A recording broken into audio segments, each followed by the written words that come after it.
All right, everyone, we're going to go ahead and get started today. Thank you all for joining us for the Buckeye Wellness December Lunch and Learn.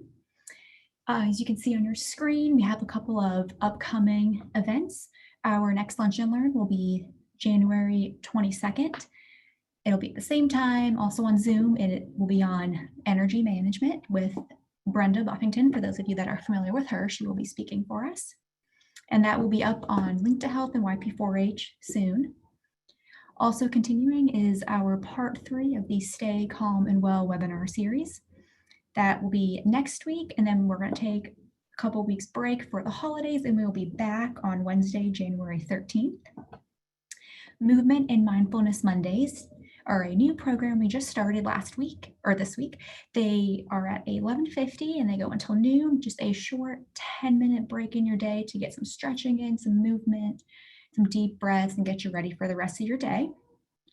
And as always, our virtual fitness classes are continuing. We have classes offered Monday through Friday. For those of you that are familiar with our fitness classes in the previous years, we usually take a short little break around the holidays, but this year we are going to just keep them going straight through. So we will have classes offered until the end of the month and the end of the year. During the presentation today, please post your questions to the chat box and we will get to them at the end. Our speaker today is Dr. Jennifer Chevins. She is a professor of psychology at The Ohio State University with a courtesy appointment in the Department of Psychiatry at the Wexner Medical Center. She completed her PhD in clinical psychology at the University of Kansas, where she studied hope and developed an evidence-based intervention to increase hope for individuals with depression and anxiety. She started her position at OSU in 2007 after spending 6 years at Duke University Medical Center in the Department of Psychiatry. Jen taught the first positive psychology course in OSU in 2009 and has been teaching the class to approximately 240 students each year since that time. In addition to studying positive psychology constructs such as hope and gratitude, Jen directs the Mood and Personality Disorders Research Group, where she works to optimize treatments for disorders of emotion dysregulation, including borderline personality disorder. Please welcome Dr. Jennifer Chevins.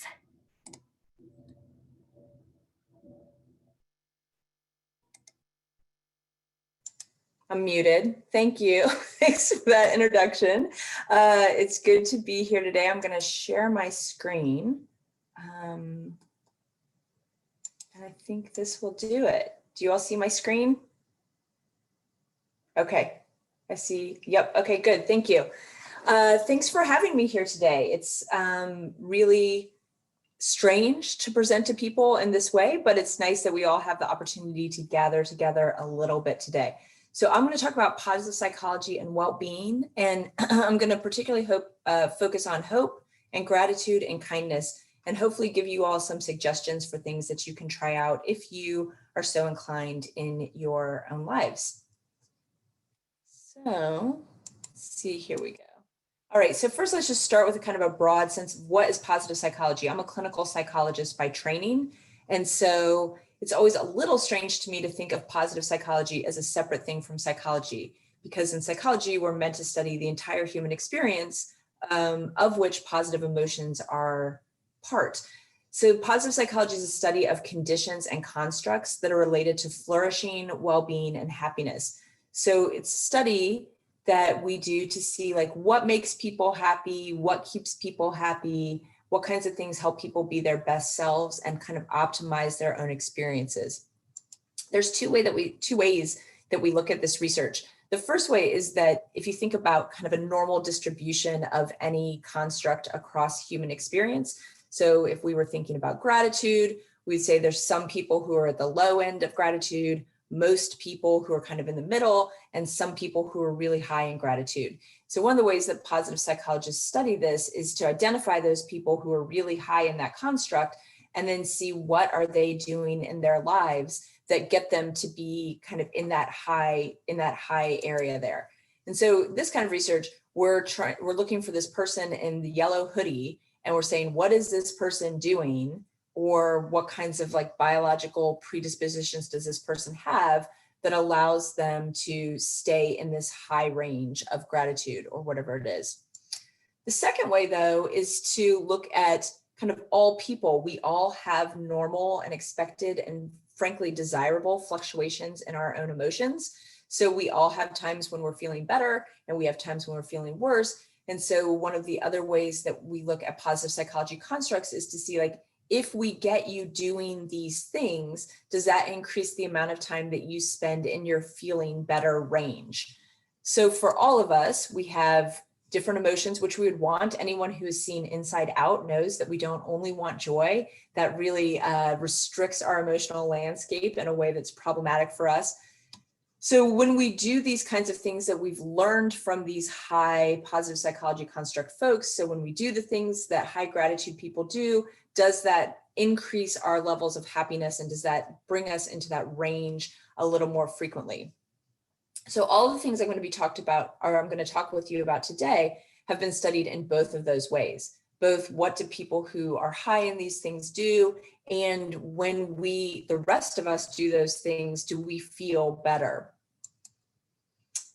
So the basic assumption of positive psychology is that human goodness and excellence are as authentic or real or important, or whatever words you want to put there, as disease, disorder, and distress.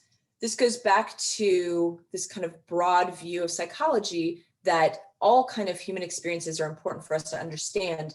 And I think probably rightfully so, we know more in psychology, particularly in my discipline, in clinical psychology, about disease, disorder, and distress, and how to treat those things and how to relieve the burden that people experience when they are experiencing psychological disorders or other kinds of distress.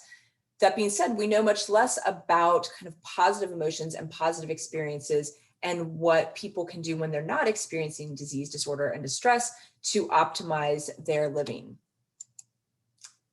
So the study of the good life is broken down into three components. The first is the pleasant life.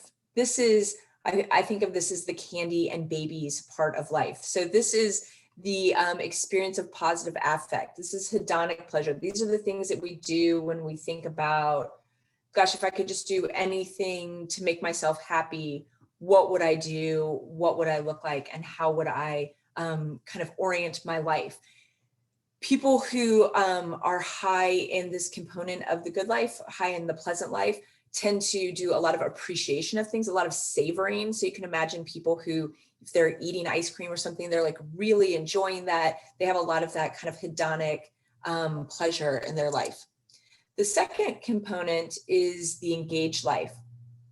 This is identifying and using your signature strengths and basically having things in your life that make you feel connected to your life. So having goals, where you feel like what I'm doing, I'm really in the moment while I'm doing this thing.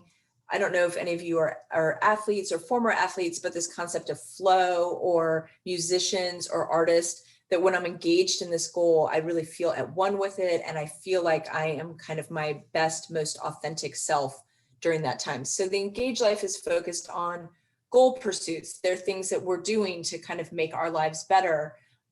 It may not be experienced as positive necessarily while you're doing it, because sometimes it can be really difficult and hard, but it's experienced as important and consistent with your goals. And then the third component is the meaningful life. And this is building on the engaged life, living in line with your values in a way that not only feels authentic for you, but contributes beyond yourself. So this is when we feel connected to other people, when we feel like the things we're doing really have a purpose, and where we're contributing to the lives of other people.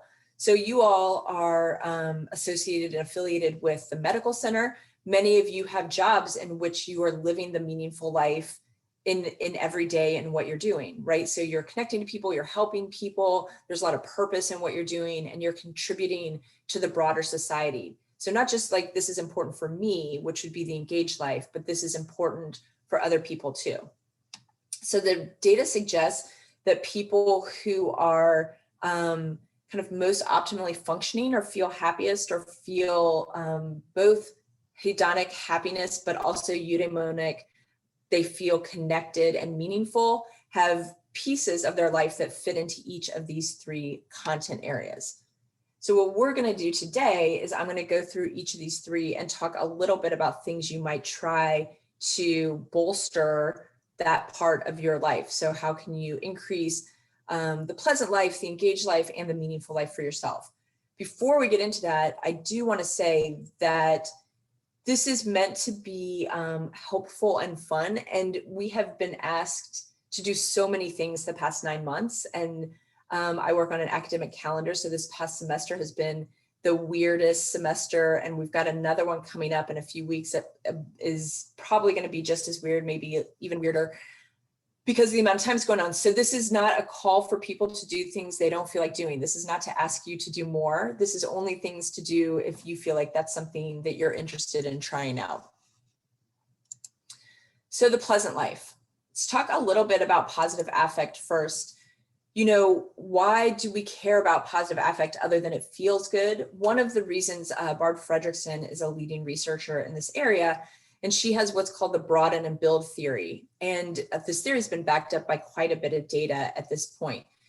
So you can see in the schematic here, what she has found and other people have found, including Alice Eisen and research from my lab, is that when we experience positive emotions, we have a broader thought action repertoire. What does that mean? That's weird jargony psychological language to mean that when we experience positive emotions, we have an opening up to possibilities. So the things that we think and the things that we want to do get broader than when we're experiencing negative emotions or neutral emotions.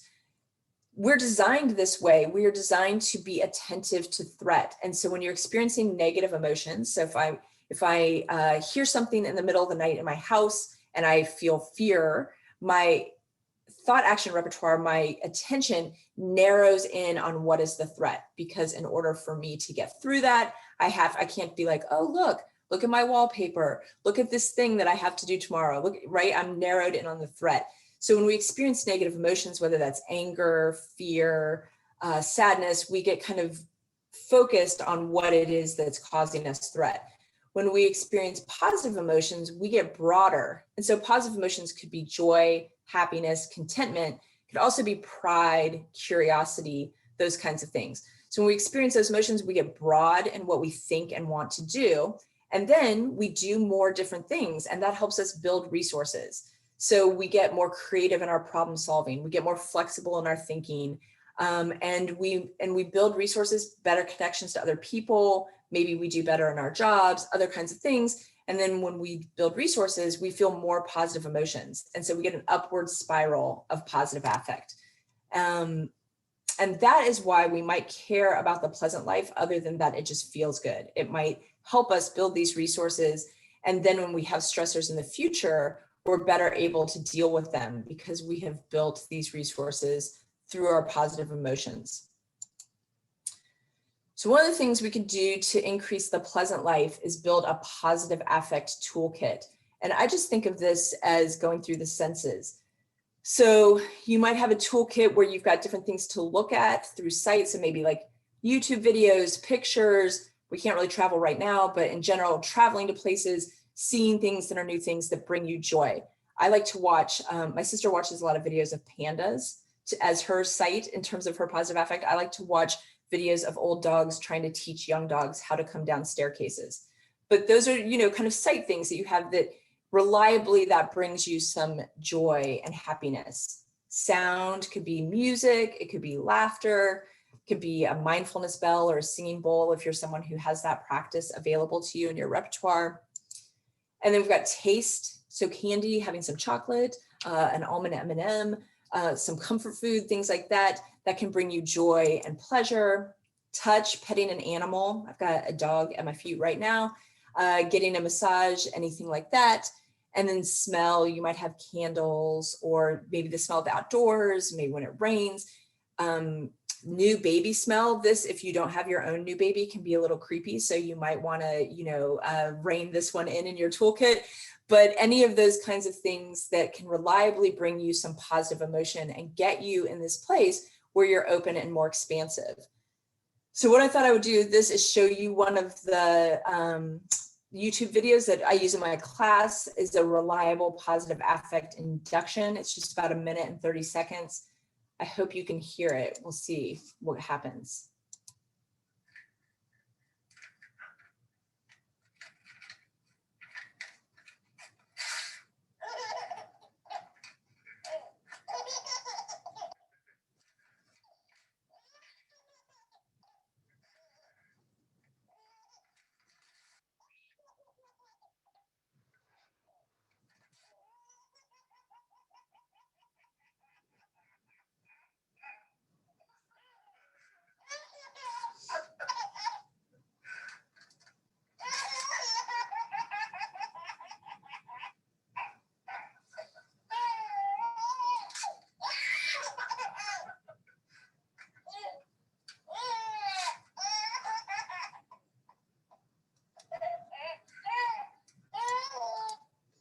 All right, so one thing, you get the sight and the sound, you get a baby laughing, which you have both the sight and sound for. The other thing is it demonstrates to you what happens when we are experiencing positive emotions. So this baby is experiencing positive emotions. You can see that at some point the baby starts to try to figure out, how can I rip this paper myself? How is this making this noise? What is happening? They're looking to their parent and their safety signal. So when we are experiencing positive emotions, that's the kind of things we have happening for us kind of physiologically and behaviorally in terms of our action urges. So positive affect is the pleasant life is pretty straightforward. The engaged life, we're going to talk about hope. So hope is something that I've been studying since graduate school.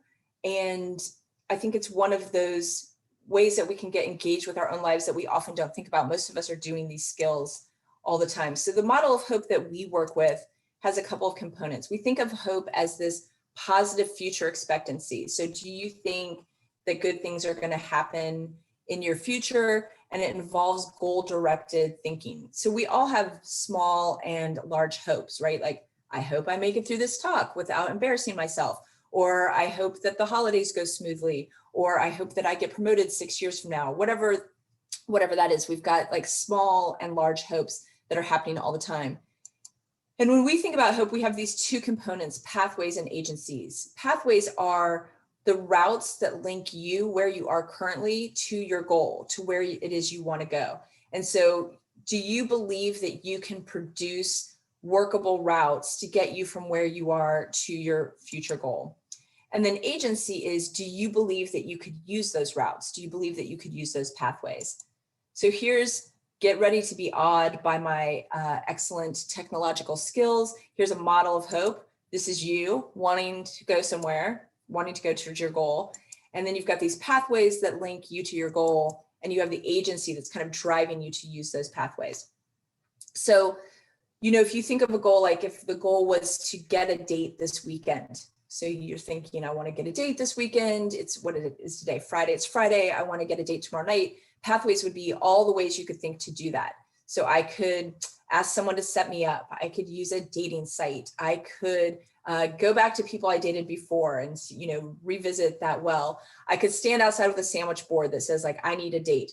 Any of those things are pathways. Those are all viable pathways. And then the agency is, do you think you would use those things? Are those things that you would do? And if you did them, do you think they would get you to your goal?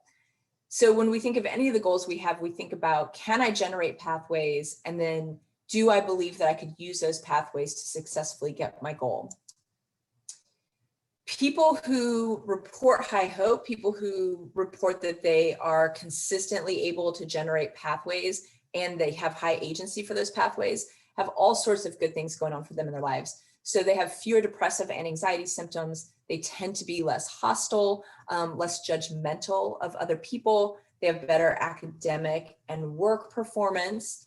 They report more meaning in their life, which is the meaningful life, but it's also part of this engaged life. They report higher levels of forgiveness. They don't hold grudges in the same way that many of us do. They perceive that they have more social support. So they perceive that they're more connected to other people. They have adaptive coping skills. They have better sports performance. They prefer to hear nice things about themselves other than hateful things about themselves.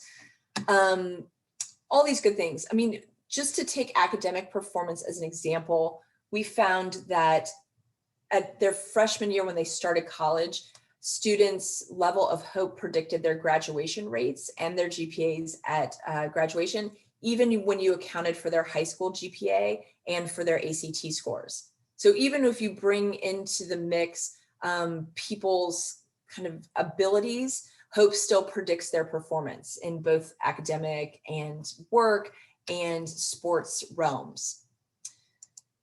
So what do high hope people do? What are they doing that allows them to have these great outcomes? That's one of the things that I have always wanted to know. One thing that people with high hope are doing differently from many of the rest of us is that they set their goals differently. And so people who have high hope really tend to set goals that are in line with their values. And their goals look something like this. First, they set intrinsic goals. I'm sure most of you know what that is, but intrinsic goals are goals that you have because you want to get those things done, not because your partner wants you to do them or your boss wants you to do them or your professor or whoever else. They're goals, they're things that you want in your life because you think they're important, they fit with your values, and you want to do them. So people who have higher hope are more likely to set intrinsic than extrinsic goals. Additionally, they're more likely to set authentic goals, which are closely related to intrinsic goals, but authentic goals go a step above intrinsic goals. Not only are they things that you want in your life, but these are the goals where you feel most like yourself when you're doing these things. So one of the examples I always use is teaching well is an intrinsic goal for me. I'm not sure that my boss or other people care super much how well I teach. They care that I do teach, but I'm not sure they care how well I teach. So that's an intrinsic goal. But it's not an authentic goal because I don't feel most like myself when I'm standing up in front of a classroom lecturing to people. I feel most like myself when I'm making kind of one-on-one connections with people. So some of my therapy practice or mentoring, those would be even more authentic goals than teaching for me, because that's when I feel most like myself and kind of my best self. Approach goals, this is something that I'm sure most of you know of because this is in the SMART goal framework, but approach goals are goals that move you toward an endpoint as opposed to trying to avoid something happening. So if I think about my performance at work, an approach goal might be like, I want to really excel. I want to master this new skill. I just went to a Workday training yesterday. So maybe like, I want to master Workday. I don't personally want to master that, but that might be an approach goal for someone, as opposed to, I don't want to make a mistake with this when it happens, which would be an avoidance goal. So high hope people are more likely to set more approach-oriented goals. Goldilocks goals are also called stretch goals. We call them Goldilocks goals because they're just right. So goals that are too easy rob us of the energy of kind of challenging ourselves and pushing ourselves in something new. But goals that are too hard rob us of the positive affect that comes with goal accomplishments. So what you're looking for is a Goldilocks goal or a stretch goal. So it stretches you. It's kind of at the edge of your ability or the edge of what you can do, but it's not really far past that edge. But it's not something that's really easy. I mean, we've all written to-do lists where it's things like get dressed. We don't feel a lot of positive affect when we do those things that we are going to be doing most days. Now, we all have times in our lives where that might be more of a stretch goal. So whether something's a Goldilocks goal or a stretch goal depends on where you are in the current moment. Activity goals, these are just goals that are doing things. So, learning, reading, connecting, traveling, eating, baking, all of those things are activity goals. Those are different goals than goals that are based on material things. So like having something is not an activity goal. And they're also different goals than goals that are about kind of like proving something about yourself to other people, right? So they're not self-image goals and they're not material gains goals. They're activity goals. And then finally, people who have high hope are more likely to have harmonious goals, which are their goals fit together neatly.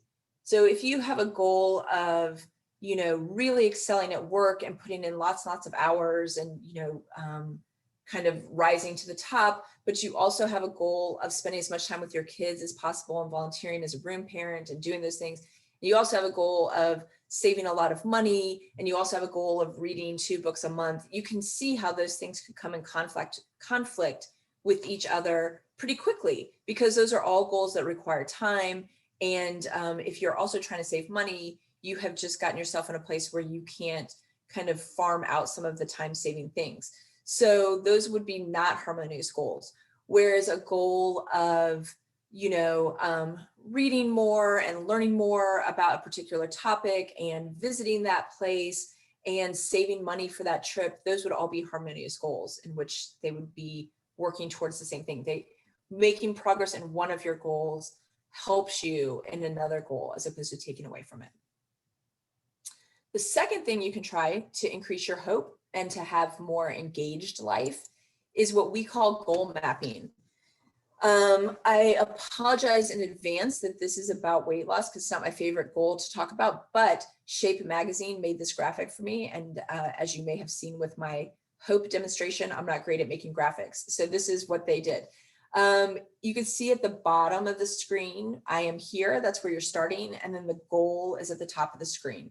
And then you have 3 main pathways here. So if you were going to map your goal, you would say, where am I now? Where am I trying to go? And then you would map various pathways that would link those 2 things. What kinds of things could you do that would link where you are to where you're trying to go? Now, the other thing that high hope people do, which is related to agency, is they anticipate obstacles on their pathways. So what a lot of us do is we come up with a pathway and then we say like, great, that's going to work. It's going to be amazing. And I'm just going to go do that thing. One of the things that high hope people do is they start thinking like, what's going to get in the way of that? So you can see to the far, if you're looking at the screen to the far right, that pathway is increase healthy eating. And so then you say like, well, what's going to get in the way of that for me? Well, maybe I'm going to lose track of my eating. And so I'm going to eat unhealthy things mindlessly. So then you think of a way around that obstacle. Maybe I'm going to have unhealthy food at my house for my kids, and it's going to be hard for me not to snack on that. So you anticipate those obstacles and think of ways around them. So if you had a full goal map, you would have all of these pieces here. Where are you? What's your goal? That's the goal part. What are your pathways? And then the agency pieces, can you anticipate obstacles or things that would get in the way? And if so, what are you going to do about that? Many of us know what our obstacles are because our goals aren't new to us, right? So maybe you say to yourself, like, I'm going to get ahead at work. How am I going to do that? Well, one pathway is I'm going to work every night from 7 to 9. And then you might say, what's going to get in the way of that? And, it might be, I don't feel like it, or I'll be tired, or I want to spend time with other people. Those are things. So it might be that they're actual blockages where you think this pathway doesn't work for me, or they might be just kind of obstacles that you can figure out ways to work around. So that's goal mapping and setting goals in ways that increase your hope and increase your engaged life. So we're going to talk about the meaningful life, and we're going to talk about both gratitude and kindness, because these are both great things that we can try to add to our lives that fall under the meaningful life. They're both really important, so I couldn't choose one. Let's start with gratitude. Gratitude is, I'm going to put these 2 bullets up here together because gratitude is basically other directed. It can be another person, or it can be a non-person. It could be a higher power. Be an organization or an institution that we perceive that we have had some positive personal outcome. There's something good in my life that I don't even necessarily deserve, or I didn't have to get, that results from the actions of others. Again, this could be, the others could be human or non-human. People who are high in gratitude report that they notice, appreciate, and savor everyday experiences. So they are people who are, when you look at people who are high in gratitude, it's not necessarily that they have better things in their lives than people who have lower gratitude.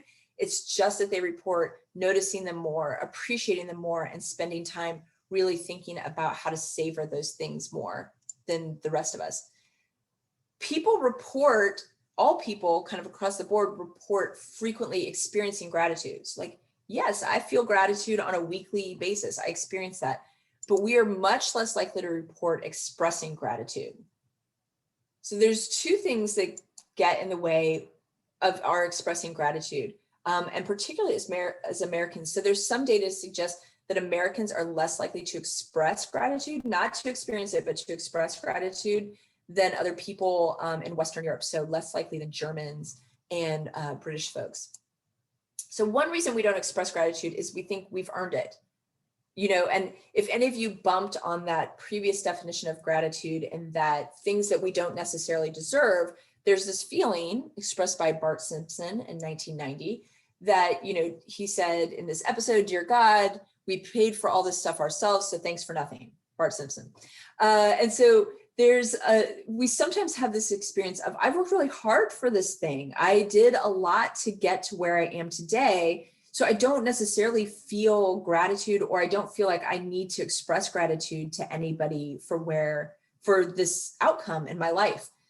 So one of the things I try to do is have people walk through all the ways in which it could have been different for you, that you wouldn't have ended up here, even though you still worked hard and you still had done things to earn it. So, because it is true, many people where they are, they have worked hard to get those things. They did earn it. There is a piece of that. So you can imagine how that would dampen our gratitude.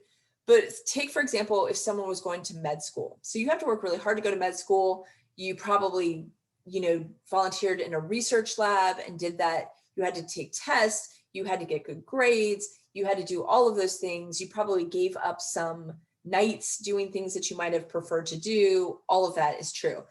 Then go back and think through all of those steps. Where did other people contribute to your working hard?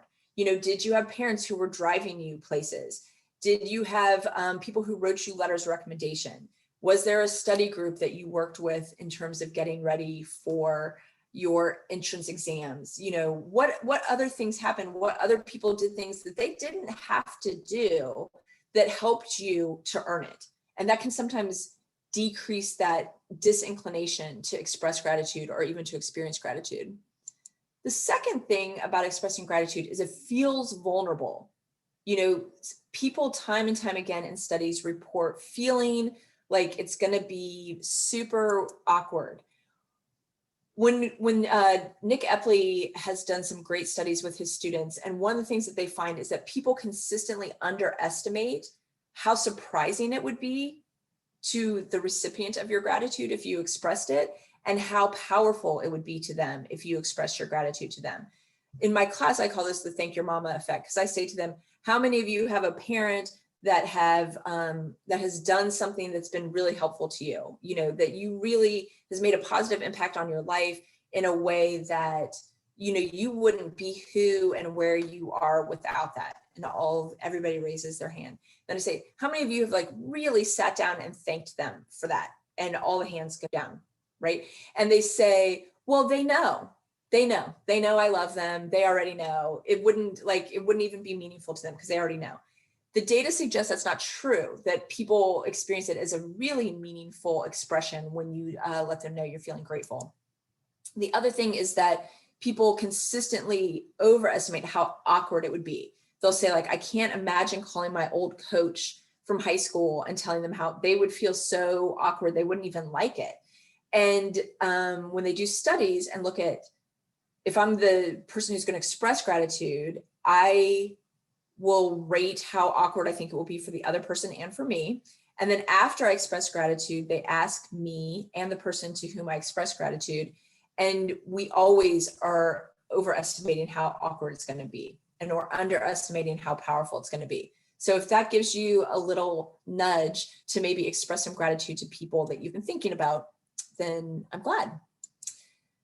So how might gratitude boost our happiness? One is that when we express gratitude, it bolsters our own self-esteem and self-worth. So one of the things that comes from expressing gratitude is we think gosh, these people really did this thing for me, and that must mean I'm someone who is worth doing things for. So you get that little self-esteem boost there.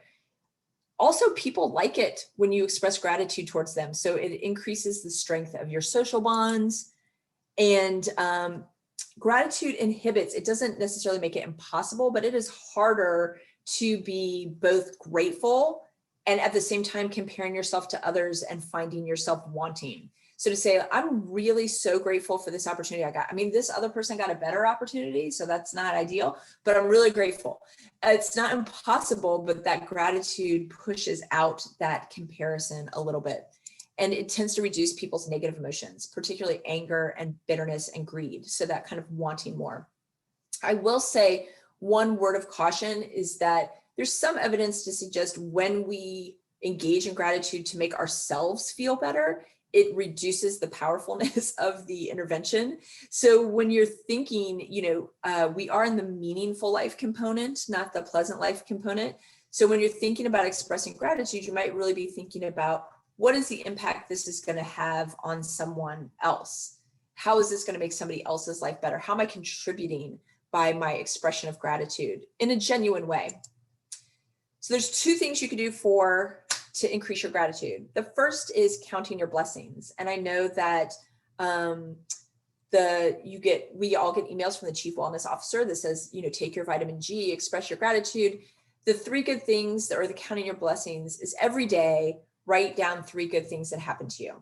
So these could be small, like someone held the door open for you, or it was sunny outside, or they could be large, like you got engaged, you got into graduate school, you got a promotion at work, you had a baby, whatever those things are. So it could be anything. Counting your blessings does 2 things for you. One is throughout your day, if at the end of the day, you're going to write down 3 good things, you are looking for good things all day. So if you've ever done this, I will sometimes be walking from the parking garage to my office and I'll think like, oh, that squirrel is so cute. That could be one of my good things today. Like, what an adorable squirrel. And then, maybe by the time I get to 2 or 3 o'clock in the afternoon, like the squirrel isn't even in my top 3 anymore, but I am constantly looking for good things. So it changes your attentional stance. It changes how you're thinking about your day and what happens when you're looking for good things at the end of it. The other thing is, if you write this down right before you go to bed, there's good data to suggest that writing down 3 good things at the end of the day before you go to bed helps with your sleep. So I don't know about you, but I sometimes before I go to sleep start thinking about what I need to do the next day. I'm sure that's true of some of you. Or start thinking about the things I did that day that were like not ideal, moments that I wish I had back. So you can imagine if we go to sleep thinking about stressors I have coming up, things I need to get done, right? Those kind of future worries, or judgments of what I did today, those past kind of depressive, socially anxious things, that our sleep is not ideal. If the last thing you're thinking about before you go to bed is the good things that happen, there's data suggests you fall asleep quicker, you stay asleep better, and you have higher quality sleep. So that's your counting your blessings. You can also do this a little differently. Sometimes I like to, instead of writing them in a notebook, write down my 3 good things and put them in a jar. And then either like on my birthday or New Year's, take them out and reread them. And so I get like a positive affect induction. This can serve as your positive affect toolkit. Or to, when I'm having a low day, take a couple out and read those and kind of remind myself of better days. The other thing you can do, which I alluded to earlier, is this gratitude letter. What you do here is you identify a recipient. So somebody who has positively influenced your life, who you haven't yet properly acknowledged. You haven't really sat down and let them know how they impacted your life. This is often, as I said earlier, it could be parents, coaches, teachers, bosses, coworkers, friends, partners. And so then what you do once you've identified this person is you write a letter detailing your gratitude. In this letter, you want to be as specific as possible, and you want to write it in your speaking voice. So sometimes when we start to write things down, we get like fancy. So you want to write it how you would say it. And then this is, the big finale. You could end here, or you can deliver the letter. You can mail it or email it. You could call someone on the phone and read it to them. If you do that, you're going to say, I'm going to read you a letter. It's good. Because if you just call someone and say, I'm going to read you a letter, don't say anything until I'm done, they definitely think you have terrible news for them. So give them a little heads up that it's good in the beginning. Or you can have a visit where you go in person and say, I'm going to read you a letter. It's good. and then you read it to them and they don't say anything until you're completely done with the letter. That's my big challenge to you. This is the kind of biggest of the things I'm going to talk about today. And if you do this, I hope you will drop me an email and tell me, and see if it's less awkward and more surprising than you anticipated. All right, the last thing we're going to go over today is kindness. And happy people report being more kind. So happy people are more likely to engage in frequent altruistic acts or kind acts. They spend a greater percentage of their time helping other people. And they report that they go beyond the call of duty at work. So they do things like give of their time at work in a way that wouldn't be required by their job description. So happy people are kinder. There's also evidence to suggest that kind people are happier, and that if you randomize people to kind activities versus kind of self-interested activities, so if you randomize people to do things for other people or do things for yourself, the people who are randomized to doing things for other people report being happier at the end of time than the people who are randomized to doing things for themselves, which seems like that might not be true on the face of it, right? Because if I'm randomized to having spa day and eating delicious foods and hanging out with my friends, then I could imagine that would make me happier than spending time working at Habitat for Humanity or buying other people coffee or, doing those kinds of things. But the data suggests doing things for other people makes you happier than doing things for yourself. There's 4 reasons we might see this kindness happiness link. The first is that when we do kind things for other people, we tend to perceive them more positively, right? We get a little less judgmental and a little more connected to other people when we're doing kind things for them. It also heightens our sense of interdependence and connection to the world more broadly and to specific people. So when we're being kind, we think about, gosh, this could be me. Like other people have been kind to me. We're all dependent on each other. It takes a village. Third, we have an appreciation for our own good fortune when we're kind, right? That we have the ability to be kind in this way. We're in a space where that is available to us. And you perceive yourself as a competent and good and useful person when you're being kind, maybe even more so than when you're being kind of self-focused. So kindness activities, there's all kinds of things you can try. I mean, there's as many as people on this call. We could probably each think of 10 different things that you could do to be kind. Some things you could do random acts of kindness. The little girl in this picture, for her 10th birthday, asked for, instead of people buying her presents, she had read a story about how the canine units in her town didn't have bulletproof vests. So the human officers had bulletproof vests, but the canine officers did not. And so she asked for donations for her 10th birthday, and then she bought bulletproof vests for these canines. And that was her random act of kindness, giving that to the department. You can pay it forward. I just read a story yesterday that as a Starbucks, someone bought the order of the people behind them, and then that continued for 900 cars. 900 cars went through over days and days and days before the 901st person was like, nah, I'm good. Thank you for my free coffee, but I'm not going to buy it for the next person. So you can pay it forward in that way. When someone has done a kindness for you, either monetarily or through time, you can pay it forward to someone else in your life. You can give to financially. A lot of organizations would say that's one of the kindest things you can do is give them money that they need to do their work. You can volunteer. You can, like I said, build for Habitat for Humanity, or volunteer. If you're an accountant, you can volunteer around tax season for people who can't afford to get help. If you're an attorney, you can volunteer in legal aid ways. If you're a therapist or a doctor, you can do pro bono work. There are lots of ways to volunteer that don't necessarily have to be tied to organizations. You can check in on people. So just people in your own life, like, are you texting people who may be a little isolated during this time, or giving people a call, or dropping something off on their porch? Are you making connections among other people? So if I know 2 people and I think they could really help each other or get along with each other, do I make those connections so that they don't have to go through me to do that? That's a kindness. And there's many, many, many other things you can do. This is a picture of someone on her 22nd birthday was going to do 22 acts of kindness on her birthday. So that is all available to you. And there are lots of ways to engage in kindness. The other thing that you can do is match your kindness to your strengths.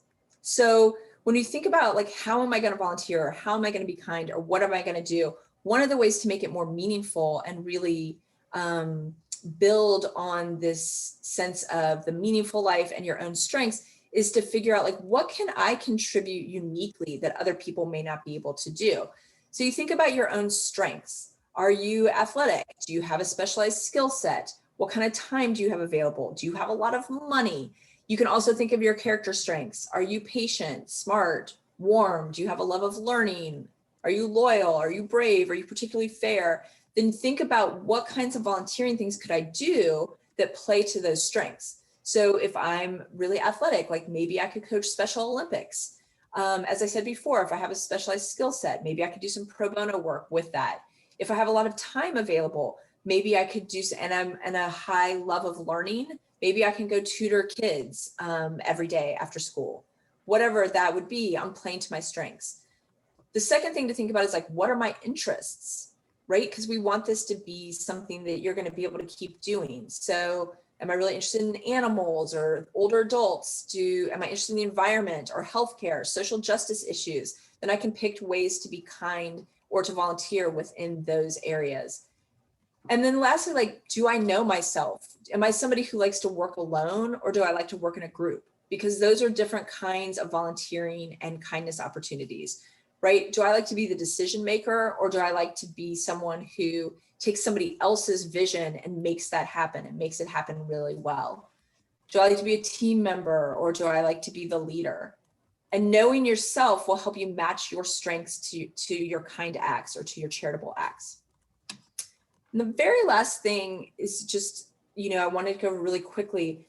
Elevation is the feeling we get when we see other people do kind or good things, right? So that emotion you feel when you watch a clip of someone doing something heroic or someone doing something that's like really kind.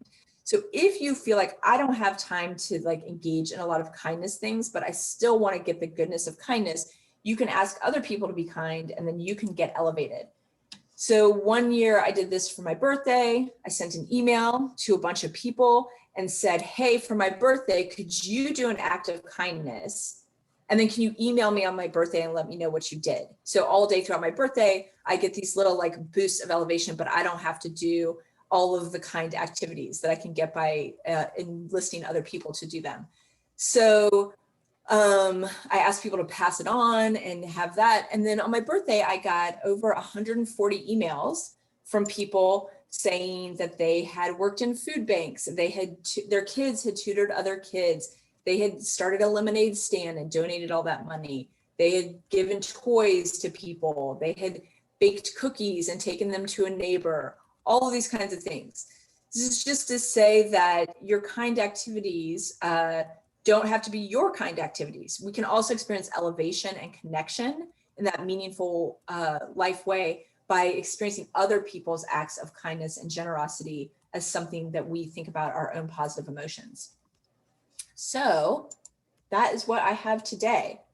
I think I left some time for questions. Yeah, about 10 minutes. That's what I intended to leave. So that is what I've got today, and I'm happy to entertain any questions. Thank you so much, Dr. Tiffins. That was a great presentation. It truly was so positive and uplifting. And I love the birthday idea you just were talking about with the email and Thank you. kindness. That is a great idea. So everyone, like she said, we have a couple minutes for questions. You can put them in the chat box and we will get to them in just a minute. While we wait for some of those to come in, you all will be receiving a follow-up email that will have information on how to access the recording. It might take a couple days to get posted, but it will be up, as well as an evaluation. If you could take a few minutes to fill it out, we would greatly appreciate it. Right, and we had some questions come in, pull them up. All right. Do you have strategies to pair with this for those who are quite impulsive, such as those on the autism spectrum. We often coach our son with these things, but has a hard time pausing to ponder since he's so quick. Yeah, I think that, you know, I think for people who are really quick to respond, you know, building in that beat, which I know I'm not telling you anything you don't already know, but in the mindfulness, I saw that you guys have mindfulness Mondays. There's a 3-minute mindfulness practice that you can teach people, which is just kind of stop, take a breath, you know, maybe take a couple of breaths, and then think about like where you are in this moment and where you're trying to go. So just building in breaks before you act, I think, is something that probably lots of us can use to make sure that we are really doing the thing that we want to spend our time doing, because it's for lots of people.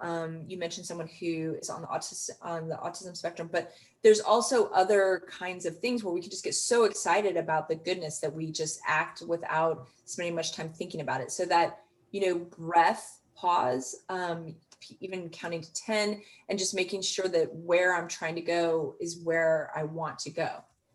Is this the kindness activity I want to do? Is this the goal I want to be pursuing? Great. Our next question is, how did you get interested in studying hope? Yeah, so I went to thank you for that question, because I went to graduate school to study the treatment of depression and anxiety. And I worked with Rick Snyder, who is the person who developed hope theory. And he was really interested in that first way of thinking about hope. So what are all the good things that come to people who are hopeful? And I spent my first 2 years of graduate school saying, well, but what about the people who aren't hopeful? Are they just out of luck? Like, we're just, you know, these are all the good things that come to hopeful people, but everyone else is just kind of like womp womp. And so he said, well, if that's what you're interested in, then you should try to do something about it. So I spent the rest of my graduate career trying to figure out, can you increase hope for people who aren't already particularly hopeful? Awesome. Yeah. All right. The next question. You said hope correlates with success. Is there research that shows interventions for increasing hope can increase success? Or is this something more intrinsic or character trait?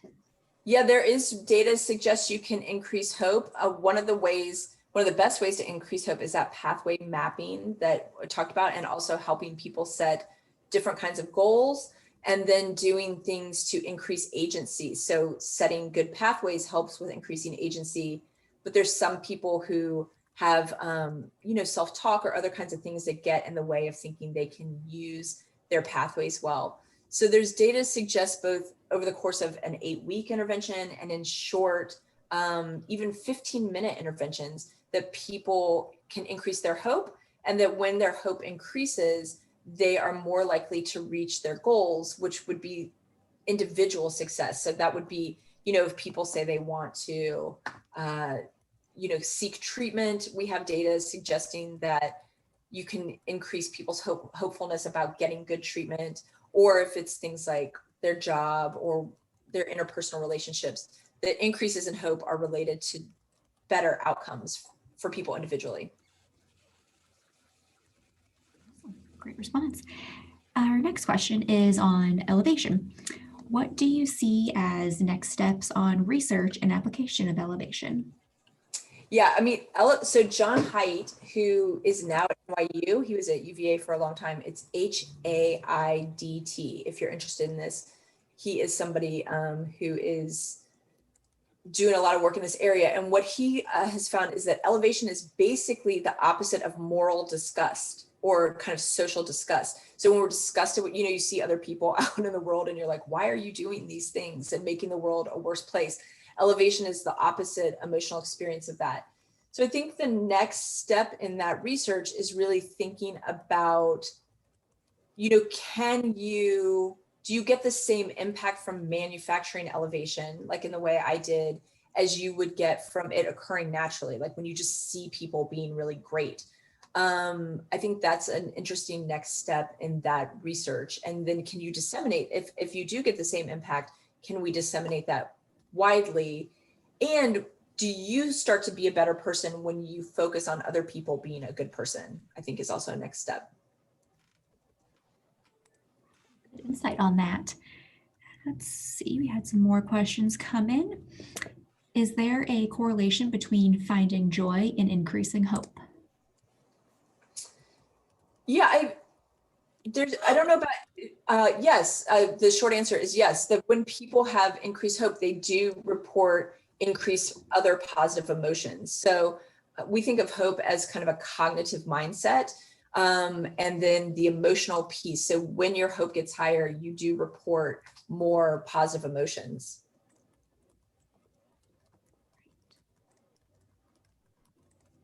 All right, and then we had some more. How do you suggest influencing those around you to take the science of gratitude, kindness, and hope seriously? Well, they could take my class. We'll go through all of the literature and the research on that. I have over the years come to think that it is very difficult to try to convince people of something if they don't come to you wanting to have an open conversation about that. I think one way is people can talk about their own experience. So, if we kind of model like, gosh, when I do these things, this is how it makes me feel. Another way is we can try to convince people through the science. There is science to suggest that people who are experiencing gratitude feel better and kind of do better.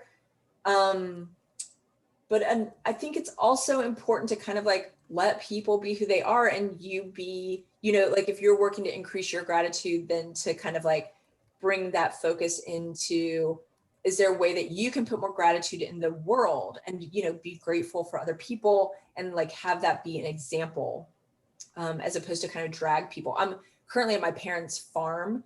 And so, one thing I learned very young was that with horses, if I try to drag them somewhere, they very easily can like plant their feet and not come. They weigh about 1,000 pounds. But if I kind of like walk them around gently, like in a circle to try to get them where I want to go, they're much more likely to come with. And I feel like, humans are just smaller horses. So trying to like drag people into gratitude probably is exhausting for you and doesn't move them that much. But maybe, doing a little bit of kind of by example and taking the long way there can be helpful. Great advice. All right, we have two more questions in here, so we'll get to them before we leave for the day. How would you define happiness versus joy?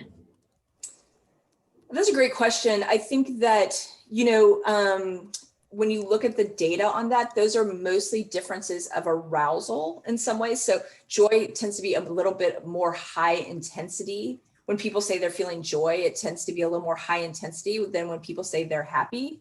And then contentment would be even slightly less energy than happiness, although they're all on that positive valence kind of vector. Another way you can think about it is joy is more momentary and that happiness tends to be a little bit longer lasting. It tends to be a more subjective sense of how things are going. But I also would say that there's really big individual differences in how people describe their emotions. And there's some data to suggest that people who use more words to describe their emotions have better indicators of psychological health. So I would try to understand like how you're thinking about happiness and joy, or how whoever you're talking to is thinking about happiness and joy. That's probably equally important as to how, when we do the factor analyses and things like that, those things fall out. Okay. We'll do this last question because I see we're right at the time. What sort of avenues should a severe pessimist begin attempting to improve their own agency once they decide to try, but fear the dejection of failure? I mean, fear failure is a real thing. And there's some, pessimism has different flavors. There's some defensive pessimists who are the kind of people who the way they get themselves to try is by telling themselves like it's going to be terrible. So if you think about, like if you're taking a test and you've never failed a test in your life, but every test you take, you think, I'm going to fail this. If I don't study all night, I'm going to fail this. I have to really do this thing. Those are like people who are big stick people. And then there are people who are kind of naturally optimistic that are more carrot people. So I think, one of the ways to overcome that pessimism is to try to anticipate what the obstacles are going to be. Then when you expect them, it doesn't feel like failure. It feels like, oh, this is that bump on this road that I was expecting. And to kind of just move from there with that. And also not to expect yourself to be a totally different person overnight. There's some protective things about pessimism, so you don't want it to rob you of your goals. But that's why I think thinking about the obstacles that might be coming up can help you be prepared as opposed to kind of like being in fear. Great, great. All right, and that was our last question. So Great. Thank you again so much, Dr. Thank Timmons, you. for taking time to come present to us. This was wonderful, so positive, and just great. So thank you so much. Thank you everyone for joining us, and have a wonderful rest of your day and weekend. Thank you.